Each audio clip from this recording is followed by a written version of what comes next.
dikena apa sapi itu kok ngiler terus. Ya mergo kakek Angger kayu kok mesti metu ngiler ya. ya mergo kakek dipakani. Salah. Tenengan Pak ya. Ya mergo kedudukan karo panganan ngono dadi tak antus ngiler. Mboten. Lah ya kok Sebabnya apa sapi kok ngiler wae? Sebabnya ora iso ngidu. ya itu rai. Ayo pegel lah wong sapi kok. Ora ngiler mergo ora iso gitu. Kowe iki lho ngono ya kok takok ngene logika. Kowe paham sapi? Paham? Nek Ya sebutannya apa ya? Lewung ya. Unggah kene bebas ya kate tetebangan lewung. Monggo ya iki Mas Gatus Gandul. Tatos Mas. Ya.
Meriah ya, Pak. Wah, hebat banget wong dari ini warga ini seneng kalau budaya kok, Mas.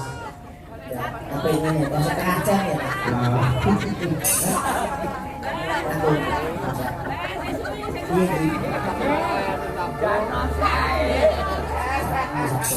Satu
hebat banget ditimbali Bapak Parmin. Matur sembah nuwun Pak Parmin kalian Ibu Suminah. Sumringah. Sumringah nih, Pak. Iki Suminah. Suminah iki acarane tasakuran. Nggih. Ruwatan. Ruwatan. Allah sampun paripurna. Niki cetha nek Bapak Parmin niku pengin sehat seger waras maring kang putra dipun ruwat. Heeh. Dua kabeh sengkala kedono kedini.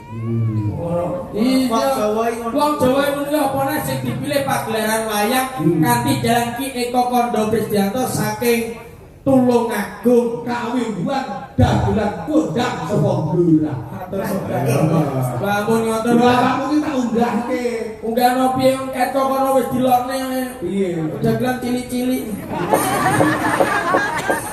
Aku jangan Wis grogi ame mungkahe rodok Pak aku. Iya. Napa mulai saged sowan wonten Ponorogo Bumi Reok Kota Santri. Waduh. Wah, ini kali. Delok Google kok, Pak. Yo pengalaman. Oh, pengalaman. Pengalaman, Pak. Soale mriki kondange Pondok Gontor gitu. Hmm. Pak kula gumun perjalanan mulai mlebet Ponorogo ngantos mriki kula pados masjid mubeng-mubeng kok mboten enten to, Pak. Lho, Saiki masjid Kurang Marit langgar Bembang iki daerah kene lho, Mas. Pak, Pak, iki tegese akeh ngono. Nah, tapi mboten sesuai dengan julukan kotanya, kota santri. Bener. Nah, kula golek masjid mubeng-mubeng ora ono. Kamu nanti-nanti lho. Iki kowe arep salat teko kene? Iya. Arep salat. Yo aku kan anak langgar butuh masjid. Ayah, raimu koyo padasan. Ora, sing kok mulai golek masjid daerah kene iki. Lho, sing muni gak enek sinten? Lah ngomongin yo. Lah jare kowe golek masjid mubeng-mubeng kono kae yo masjid iki, Mbok. Nah, kuwi lho teng tengok-tengok. Loh, iya toh aku golek sing mubeng-mubeng ora. Lah nek mencite mubeng-mubeng terus bodrek ya sepiro. Ngawur wae sampean iki wis mubeng-mubeng ora enak. Mboten entene sing tengok-tengok. Iya, aku yo ngumpul nek sekep mencit tok madhep ngentan kabeh. Upaya yo kiblate ning kono. Entan kulon-kulon kidul kuwi kiblate awak dhewe. Iki lho sambung rapete karo tasakuran. Kuwatan iki senajan sampeyan iki diarani apa jeneng cilik-cilik utawa sing nom-noman. Gunakanlah kedewasaan dalam hal berbicara. Matur sembah nuwun. Nome umur ora ndadekke pengaruh kita mengenyam marang kadewasaan yang pikir. Saestu mangkange Bulimbo panika kula saestu matur sembah nuwun salam hormat kula kagem sedaya warga masyarakat ingkang wonten laladan Nongkodono. Nongkodono Kauman nggih Ponorogo matur sembah nuwun. Assalamualaikum warahmatullahi wabarakatuh. Waalaikumsalam. Orang santri iki salam diutamakan. Oh iya salam.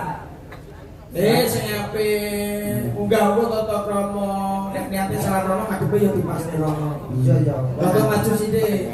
Perkara iki di syuting di live streaming ae ngono to. Iya to. Kulo ae gede ya, kulo ae. Nek perkara salam iki piantun mriki wis ngerti wong aku 3 tahun nek pondok gontor lho Mas. Lho. Ngaji. Bakul jajan. Jajan. Yo ngaji. Wong kula niku guru ngaji nek teng griya, Pak. Lho, sampeyan iso apa tentang ngaji? Tapi khusus ikra siji. Ikra siji piye? Beli batak niku to. Oh. Sak niku nggih penting lho, sak niki maca Al-Qur'an nek mboten paham ali batak nggih anu. Oh, Mboten sak. Apa lek ngono kuwi? Masalah Al-Qur'an. Huruf hijaiyah ngerti. Yo Ali batak enek piro? 29 Akeh men to. 29 Lah ngono kok jare ketor pondok ngayat teko ikra siji ora pamrung detail. jare Pak Yai ku 29 wis. Huruf hijaiyah apal. 29 wis termasuk bab sensen. Kan ngomong mau bekecot. Huruf hijaiyah apa? Apa? Ali batak enek piro? 29 Akeh men. Iso telu 29 Dek. Apa ae jajan? Ali batak sak jim. Sing takok sak karo jim sapa? Tapi takok. Alif batak lho telu. Jangan dosa. Ora nggo sak ini lho Pak. Dulu ora kira gelem rukun yo iki. Lho, Cek kok ora nganggo saku mbok adahi apa? hurufe iki lho hurufe. Iya, huruf. Ora utama alif batak. Ngono lho. Lek to, lek gandul apa sampeyan gandul to? Dek kok kandul. Irung cangkem sesuai. Lek awakmu aja miring kan.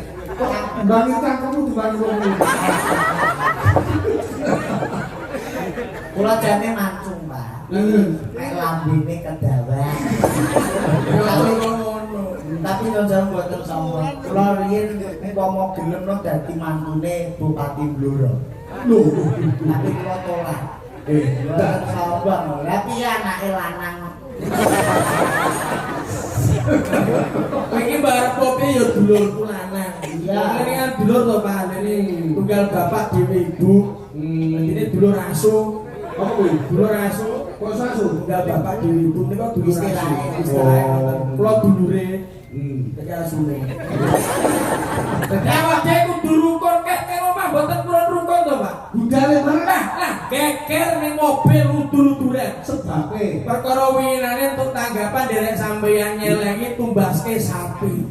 Untuk sapi babon siji. Diopeni wong loro. Bagiane wis dipilih kon milih ngarep kok guri sendikinane ki milih ndi? Aku mulai ngarep. Milih ngarep. Lah delalah sapine mulih kompak lairan Pak. Kulo kan bagian guri. Metu pegete. Pedet bagianku. Lah kok iso dioyok geger jaluk bagian karonan. Ora iso to Pak. Betul aku kok guri. Guri bagiane sapa? Bagianmu. Lah yo kowe milih ndi? Aku mulai ngarep. Yo kan ana wong kene pedet metu cangkem. Geger sak mobil pengono Lah kula sing ngerete lho, Pak. Aku sing makani bendino tak pakani nganti ngiler-ngiler. Lah yo kudu trimo kowe bagiane ngarep sing guri aku masuk lepet kan kok hasile pedet. Kula sak masuk-masuk angine sapi ora ngira mutah-mutah metu pedete. Mulane iki aja geger-geger Pak. Iki rencana Pak, geger kula sapi didol. Tukokne sawah. Oleh sapi Iki umum petuk karo bos semongko. Pak Parmin bos semongko hebat ning gone daerah Nokodono. Masa iya kita Pak Dek sawah kok digarap wong loro. Nggih, ora masuk ora. Pertanyaan kene lho, nganti 3 kali nggih Pak. Luar biasa. Mboten enten omong nggih mriki nggih. Parine saya sedaya nggih. Amin. Lah tapi nek nganti bocone sawah aku sing rugi lho. Aku wis meneliti sapi lho. Piye? Lah sampean ngerti kena apa sapi iki kok ngiler terus. Ya mergo kakek anggere gayu kok mesti metu ngiler ya. ya mergo kakek dipakani. Salah. Denengan Pak ya. Ya mergo kejejeran karo panganan kok dadi tak anus ngiler. Mboten. Lah ya kok Sebabnya apa sapi kok ngiler wae? Sebabnya ora iso ngidu. ya itu tinggal diraih. Iso denengan. Ayo pegel lah wong sapi kok. Wong ngiler mergo ora iso gitu. Kowe iki lho ngono ya takok ngene logika. Kowe paham sapi? Paham? Nek sapi madheng ulang butute ning ndi? Nek ngetang. Lah nek sapi madheng idul. Yo nek ngelor. Nah, ra iso. Yo nek ngelor. Kudu. Nek nek ulan buntute nek ngetang. Lah nek sapi madheng idul Buntute nek ngelor. ora iso. Lah piye? Panggah ning etan. Lah kok iso? Lah mong nengok tok. Sing ngomong perkara sapi. Sapi iki lho sampe penemu sikile piro? Sekawan. Apa? Apa? Iki wong mendhu iki lho ngene iki. Sapi iki papat, Pak. Nek kewan kaya manuk nika sikile loro ya, Dik. Nek Sapi iki sikile 8. kok sakit. Lho, saiki saka ngiringan, piro kabeh? Loro. Nah, saka mburi. Loro. Nah, saka ngiringan sisi. Loro. Nah, saka ngarep loro. Loro ping 4 piro? 8. Lah ini opo? Kita Pak kowe pinter pelajaran mata-mata. Matematika. Ra trimo genen bedhano. Tak percaya. Apa? Kok akeh mesing mesti sapi siji sikile piro? Papat. Papat. Nek sapi ning kandang kene lanang wedok loro sikile piro? Enek piro Pak kok? Lah ya 8 lho. Wong kita sapine loro lanang wedok oleh kandang. Ya wono Mas loro. Nah, wedok. Waduh kocloke. Lho, Wong kandang lanang wedok kok. lah ya 8. Walu 6, Pak. Lah kok iso enem? Sikile kawin. Numpak. Wong iki Yes, loro numpak. Kowe apa tanggapan suwe kok ngobrol mendelok sapi kali. Lewat iki patut bersyukur alhamdulillah matur sembah nuwun kalian warga masyarakat ingkang wonten mriki saha khususipun Pak Parmin kalian Ibu ingkang sampun nimbali sak kanca. Gumun Pak, duit semongkoe saged damel acara kados ngeten iki. ya tuwe kok TKT gede, Mas. Iki pas-pasne sindene wonten pinten menika cacahe? Songo. Songo menika umpama dijawane semongko. Iso semongko. Songo semongko. Mane bodine ya kaya semongko, semongko. Dan saestu niki tenang. Apa-apa ki nek niat Mas. Aja meneh kok Pak Parmin. Iya. Tangga kuwi nandur semongko meng saadah niku saged dinggo umroh lho Pak. Semongko sadar iki Nggih, niku ditandur ten sawah. Dipanen niku kena nggih modal umroh. Wah, piye carane? Apa bibite gede-gede? Lho ora ya didol sak sawahe to. Mesti langsung saged budal. Kuwi jenenge ora adol semongko, adol sawah yo nyuk. Kan iso umroh. Umroh yo karo kata-katamu kok iso bleset ke rumah Iki lho, Pak pasang-pasang kurang karo latane sudah ngomong piye? Biasa nek kula Kejawen yo. biasa Umpamane, pamon apa? yo umpamane tasakuran iki piye wujudane sujud syukur. Yo. Mun nek saged mboten usah ngoten niku sedekah yo aja. Piye to? Awak dhewe wajib menyukuri. Sing dicukur sapa kaya gundul kabeh. Tapi Mensyukuri. mensyukuri rahmat saking Allah. Eling bahwa bondo dunya iki Titipan lho. Wow, dadi awake dhewe kudu iso membagikan kepada orang yang lain. Poine teng mriki. Nek bondo donya niku titipan sing titip sinten? Gusti Allah Subhanahu wa taala Sing dititipi umate menungso. menungso. Lah nek bondo donya niki cetha titipan kok dindung-mendungke. Lah nek sak wayah-wayah sing titip takok jawab. Ayo. Mama jenengan ten kene parkiran titip sepeda motor dijaluk balik mboten? Jadi jaluk balik dong. Umpama titip bojo ning gone maratuwa dijaluk balik Jadi mboten? jaluk balik dong. Lah umpama kok bojomu ki diteriterno tanggane maratuwamu seneng sampe. Pripun to, Pak? Kayak dawuh para kiai bunai kan bondo iki titipan. 100% dari Allah, 2,5% itu adalah milik hak orang lain. Fakir miskin, ngono lho. Lah kene iku lak titipan. Lah kok sampean ndung-ndungke nek sak wayah-wayah sing titip takon terus piye? Biasa iki lho, Pak. Piye? Lah nek kudune piye misale sekolah? Lho kudune tinggo dhewe. Lho kuwi jenenge murka egois lho. Ngene iki sing pelit-pelit mesti nek bener ya omane terus. Hati-hati, omong hati-hati. Iki tahun 2025. 2025 iki angkane piro? Loro 5. Nek dijumlah songo kuwi sangat ki wis wayah. Wong nandur ki bakal ngunduh. Kowe omong samong hati-hati kok nek ditagih karo Gusti Allah karma balike tak omongi. Lah terus nyapa? Wong nandur ki ngunduh, Dik. Hati-hati kowe nek ngomong. Ora kabeh lah nek dicolongi wong piye. Tapi kan wong utange mesti balekne. Lah nek wonge minggat. Jadi piye to? Ngene lho, kowe ngomong gawe kuwi mesti nganggo. Apa nek gawe iki dienggo? Mesti wong sapa gawe mesti nganggo. Lah penjahit kae nggih klambi kok didol. Ya ngomong iki pripun to Pak? Wedi sekali terus to Pak. Kok dadak sak awake dhewe malah ngomong kamu. Wong iki piye kudune piye wong? Biasa mawon. Aduh. Biasa mawon. Ini lho Dik menungso ning alam donya. Kowe najan to ning kene iki bocah-bocah ning dhuwur panggung. Sing nonton iki intelektual tinggi ta kok. Tapi aku gumun. Apa rata-rata menungso urip teng alam donya niku lak padha rebut-rebutan pengen mlebu swarga. Iya lho. Jane ora mlebu ora apa-apa, Pak. Sesek kowe gitu kok. Kowe ora mlebu piye maksudnya piye? Hati-hati lho. Kowe siji ngomong agama loro ngomong negara nganti-nganti. Nah, iki Nek wong rebutan mlebu munggah swarga terus ora sampe tidak apa maksudku piye? Lho, ning teras malah iso jagongan. Ora mlebu ora apa-apa. Ora kok kuwi. kowe ora tau ngaji piye? Lho, ya kulino aku guru ngaji kok siji. Mulane kowe ngerti yo swarga iki penak. Ning jero iki kan sobabot kari nggoni widodari sing jagongi. Apa panyuwun dituruti? Lho. Paham ora? Lah tapi aku doyan nudu. Terus hubungane lho, ning swarga apa sabdamu dadi, Dik? Lah tapi aku banyak genine. Lah terus kowe piye? Swarga karo neraka kepilih ndi? Kandane aku milih ning teras ae kok iso. Lah nek kudu selaya-laya, Kandane dunyo. nek dikar nyamuk cakep mau kono neraka. Yo langsung aku sembrono. Ora kaya ngono ya. Ora ngono.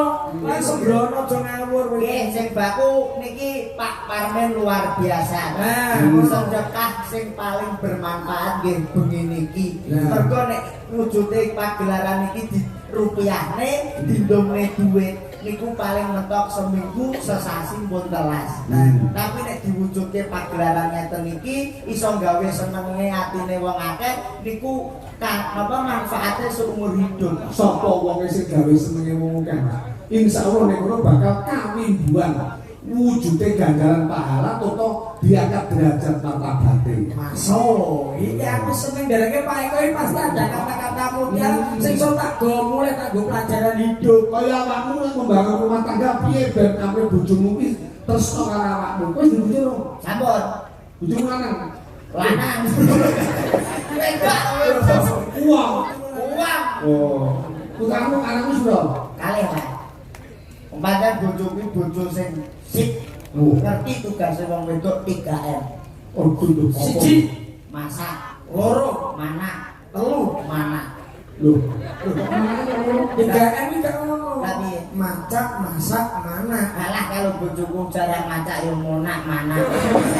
Seperti mana Ya sing kleru kowe, kudune bojo iki dilono program pemerintah sing jenenge KB. wis, Keluarga berencana. wis Mas. Lah kok iso meteng neh? Anane metene yo mergo kabeh kuwi. Nang KB opo? Pil. Pela yo anggere diombe pas sing putih kae yo ora meteng lho, Dik. Lho nyatane meteng. Kok iso lho? Lah piye pele lagi tok gulu, kathok wis tok dengkul. Jadi dia lagi dulu wis kuat ya. Nggih. Tapi nek karo bojoku terus tak teliti mergo sering meteng kuwi. Lho, piye? Sampeyan lho wong meteng sing gedhe apane? Ayo matane no. Kuno. Loh. Wong mesti sing gede kudu matane no. Iku wae otak ora. Oh. Anu, aku melok jawab. Ayo nek kowe lu Nek wetenge kleru. Oh. Berarti bokonge. yo ora. Ora tak sowe kok. Salah. Salah. Lah, nek wong meteng segede apa? Kan oke. Iso aku. Kan aku ngene ngene katok lagi nggak kaya permen sundu. Terus jero muni gede.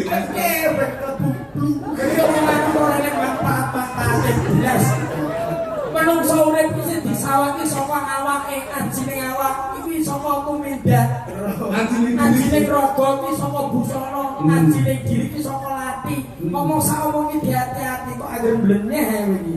Wedhus ora klamben yo payu. Jadi sering kali. Iki kata-kata falsafah Jawa lho kan aja ngawur. Para leluhur sing nyipta. Iya. Anjine diri kok nanti anjine awak kok tumindak, anjine raga busana ki wis mesti. Lah wedhus kaya ora klamben kok malah regane larang. Nek kowe klamben dadi dagelan kok tingang.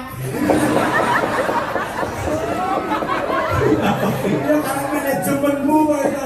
Ngene lho, tak luruskan yo sewu. Aja padakno yo, Dik. Gusti Allah nyiptakno ning gone alam donya iki ana manungsa, ana kewan, ya enek tumbuh-tumbuhan. Enek negatif, positif dan juga progresif itu beda-beda. Ngono lho, manungsa karo kewan ki aja padakno. Malah yo padha ciptane Gusti Allah. Beda. Bedane manggon ngendi? Nyun sewu niki, kok modele nyere kali. Tak kei fakta ya, kowe ngerti iwak. Terus Iwak kan ning jero banyu sedina sungi meh sak uripe. Ora tau enek jenenge iwak terus kerokan masuk angin. Tapi nek wong jajal kumpul suwengi ae mesti ngeroki. Beda ora? lah kowe ndelok engko iwak. Iki kok sahabatan. Kowe ero kelinci. Ero kelinci kae mangane apa? Wortel. Oh, nyatane kelinci mangan wortel ya ora tau lara mata. Kowe tumon kelinci tuku kacamata. Lah terus opo kok sama padakno karo wong? Lah nyatane kowe ora ning gone Pak Dokter nek penglihatanmu pengen tetep sehat, kowe kongkon mangan apa? Wortel. Mergo mengandung vitamin A. Ya ora kaya padha karo kelinci. Waduh. Abi ya perlu mulai Mas. Beda ya Dek kewan karo menungso iki. Padha. Iki tak dikono pol-polan ya ben ora mau bantah nek. Kowe ngerti kewan sing paling raja utan iki jenenge apa? Tarsan. Kewan. Itu Tarsan. Harimau. Harimau itu hewan pemakan apa? Daging. Daging. Kuwi mangan daging tak kira-kira ora piye-piye. Ora Tapi nek kolesterol. wong mau pakani daging, nek wis umure kliwat 40 iso asam urat, kolesterol, stroke iso malah. Bedane ning guru mulane mangan sama hati-hati. Jadi harimau ki mangan daging Ndak tahu nek asam urat. Ora enek. Malah wis banget. Asam urat ndak enak. piye to Pak? Justru niku kolesterol tinggi, asam urat tinggi. Makan nih. Lah nyatane nek mlaku nganti brangkangan lho, Pak. Jangan kok kene asam uratnya normal, mlaku ya ngono wae. Oh, ini terus mantap raiku. Ayo terus ya Mas. Biar kalau lembang-lembang. Siap. Dalam dalu menika tasakuran diizinkan ditandai di bulan ada di Maranggono. Nah, kalau wonten malah ora dibatai Pak pegel aku. Soale iki sakniki kathah prinsip iki angel lho, Pak. Iya to. Jare wong tuwa akeh duit tidak menjamin tentreme hati. Itu betul logika itu. Terus aku yo mikir to, Pak. Apa? Wong sing duwe akeh ora tentrem dahno sing ra duwe duit blas. Jojo kuatir loh. Baru sore dibantu karo pemerintah. Udah ada yang namanya rekening KPH. Bank Merah Putih, ya wis diciptakno duduk-duduk gede iki dikon mek utang ora apa-apa sing penting nyaur. Tanggung jawab. Nek ra duwe, Randu yo semoyo. nek ditakeh terus. Yo banget sing dadi bange. Lah kok ngono? Lha wis nang duwe kono sing diakeh kok cek nakeh ra isin. Anane mek utang mergo butuh duit. Lah mulane kuwi Ayo, ada dirang, coba.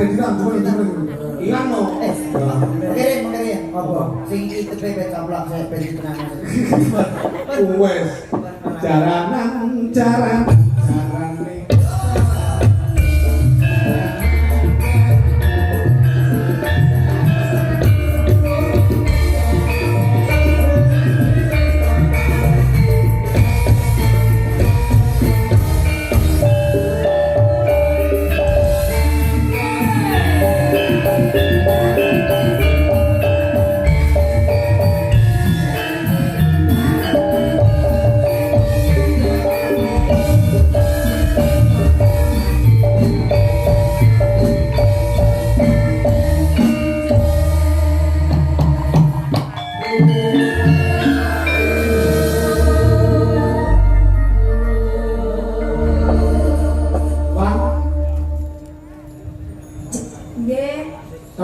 sampun bos.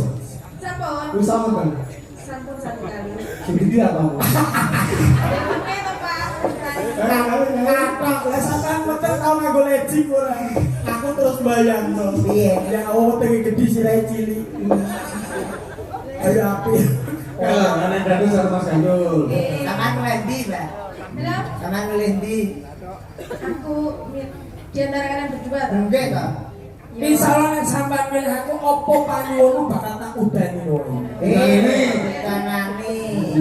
Ya kuwi tak turuti. Sama piye? Lah aku mau apa piye? Sik to, kowe iki lho kok sombong mangan nang sik nomor para tuamu. Kalau milih aku ki mantu sing paling bekti tak ngandani. Aku koyo ngene iki yo golekno wong tuaku. Lah kok iso bekti piye? Wong tuaku biyen sugih nang cara mboten kok sombong. Ya. Lemah lahan pekarangan mau 1 hektar, Pak. Wih. Yo. Aku anggar karipan nyantung iki moro mesti nyapu dhewe, resik-resik dhewe. Gandeng aku mantu yang berbakti kepada wong tuwa. Mesakne karo Mesakne. orang tua. Alhamdulillah sing separuh wis takbel. Iki bang luwe adol iki digandenge siji-siji. Oh, bener. Ini cuma ini. Oh tak kembar. Oh iya. Kakak beranak. Kakak beradik.